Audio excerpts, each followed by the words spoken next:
Our story today is called The Boy on Gravesend Road.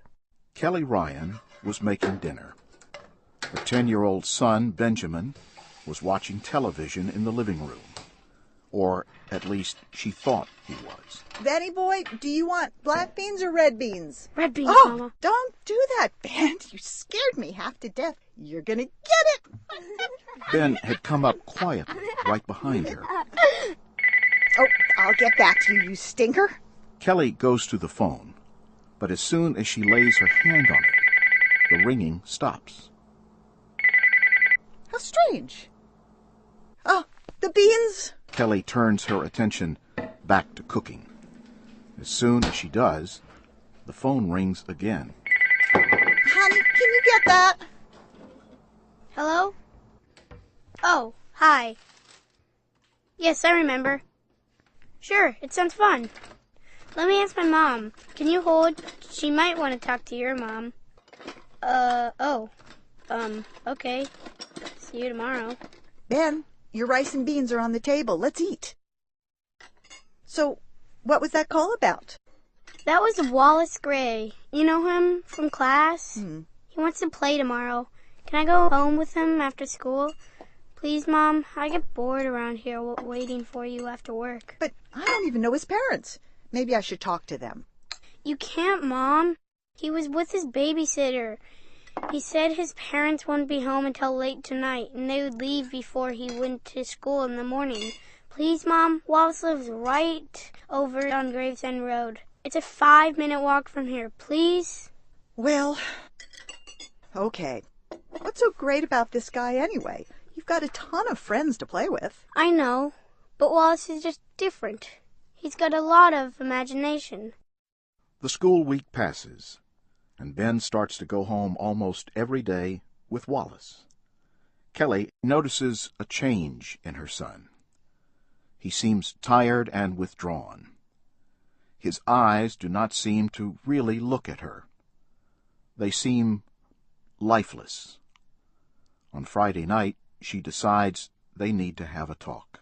Sweetie, what's going on with you? You seem so tired and far away. Is something wrong? Did you and your new friend have a fight? No, Mom. We've been having a great time. There's nothing wrong with us. Why don't you like Wallace? You don't even know him, but you don't trust him. Benjamin, what are you talking about? I don't dislike Wallace. You're right, I don't know him. You just don't seem like yourself. You've been very quiet the past few nights. I'm sorry, Mom. I guess I'm just tired. I have a great time with Wallace. We play games like cops and robbers, but they seem so real that half of the time I feel like I'm in another world. It's hard to explain. It's like... I think the word you're looking for is intense? Yeah, that's it. It's intense. Well, tell me about today. What kind of game did you play? We were train robbers, or Wallace was. I was the station manager. Wallace was running through a long train from car to car.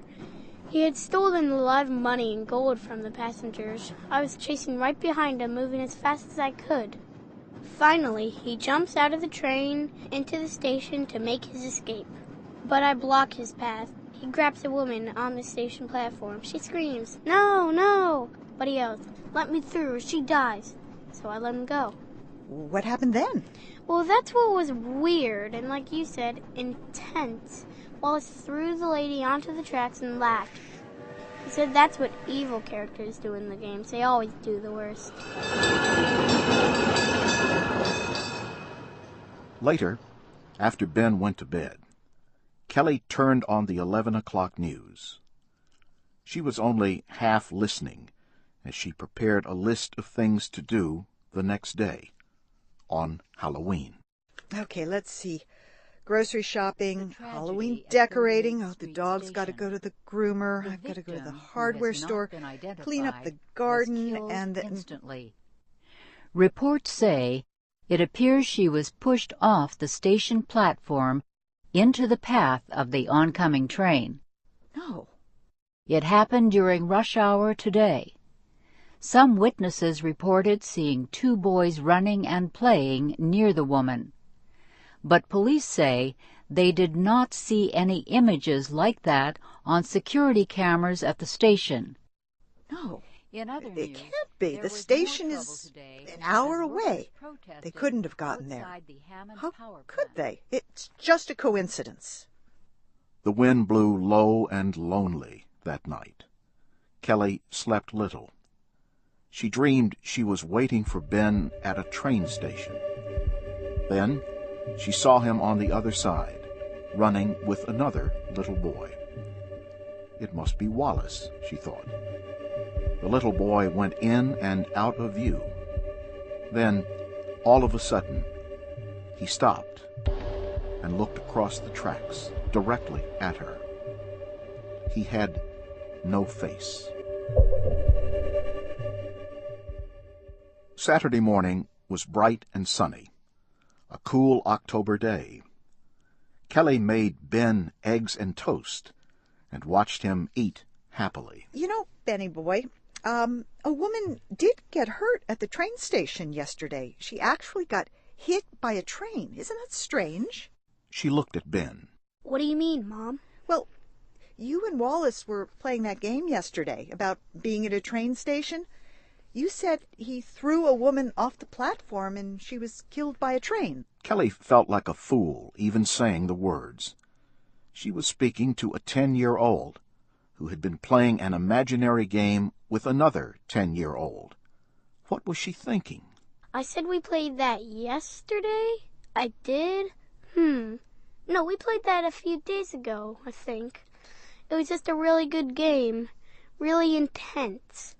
Yesterday we played pirates. I got to be Captain Frank on the pirate ship, the Arg.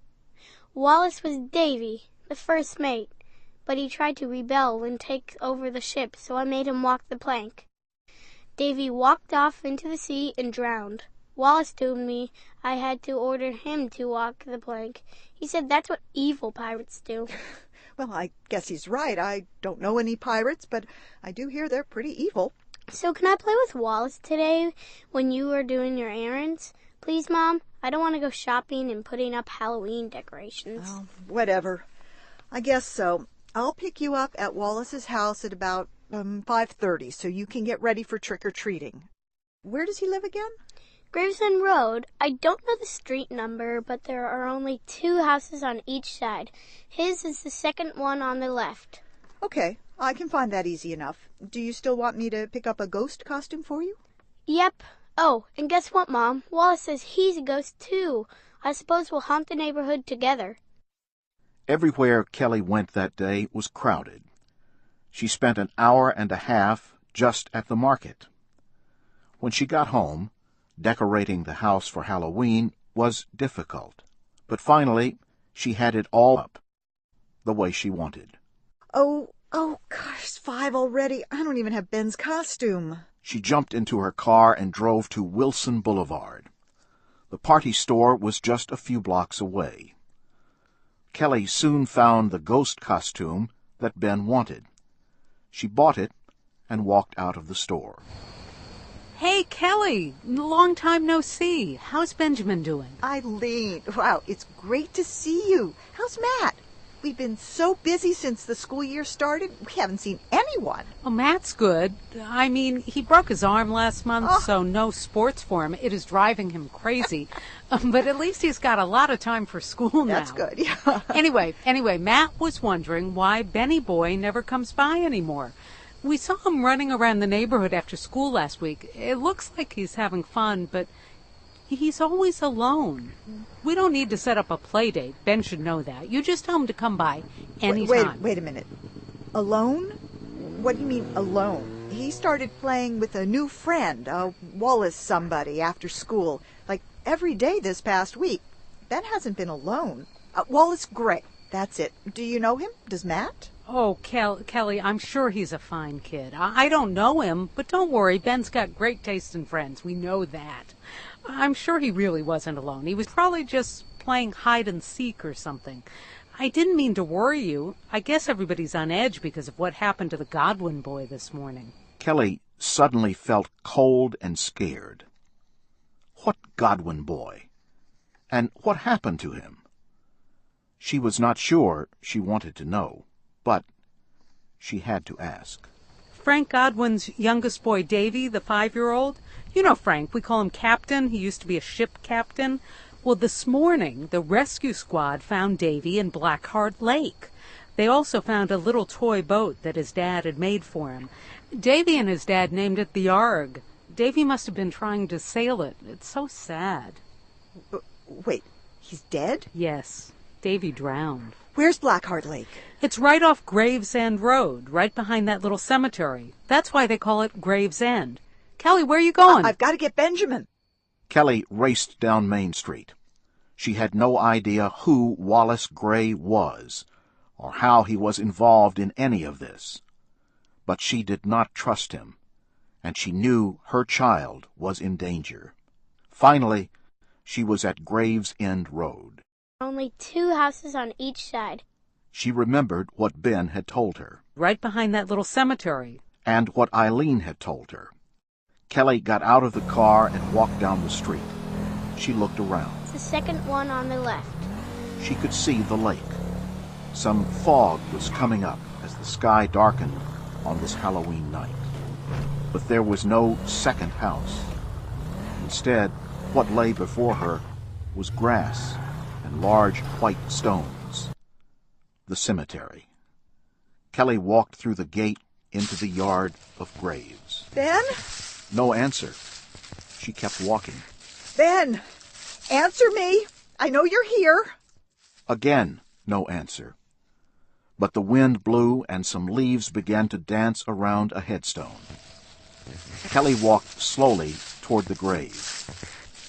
Suddenly, the sky blackened, so dark she could not see anything. She felt a force pushing at her. It tried to push her away from the grave, but she knew she had to stay. Benjamin Owen Orr, this is your mother. Come out this second. No one answered, except for the sound of the blowing wind. The darkness lifted. Silvery moonlight shone down directly onto the old gravestone in front of her. But Kelly already knew whose name she would see. Wallace Gray, October 31st, 1900 to October 31st, 1910. Some are best when laid to rest. Kelly took a deep breath, then... Wallace Gray, this play date is over. Give me back my son. Wallace, you are in time out. Suddenly, the ground shoots upward like a small volcano. Soil, sticks, and worms fly over Kelly's head and rain down again, followed by her son, who lands beside her. Ben! Ben! Mom, are you there? I can't see, all this dirt in my eyes. Ben, I'm here, baby, right here. Oh, sweet Benny boy. Can you breathe? Are you really okay? What happened? How long were you in there? I don't know, Mom, but I didn't like it. I didn't like where Wallace lives. I want to go home. Oh, me too, sweetie. Come on. Ben, put your arm around me. Come on. Mom, one more thing. What is it, Ben? I don't want to be a ghost for Halloween.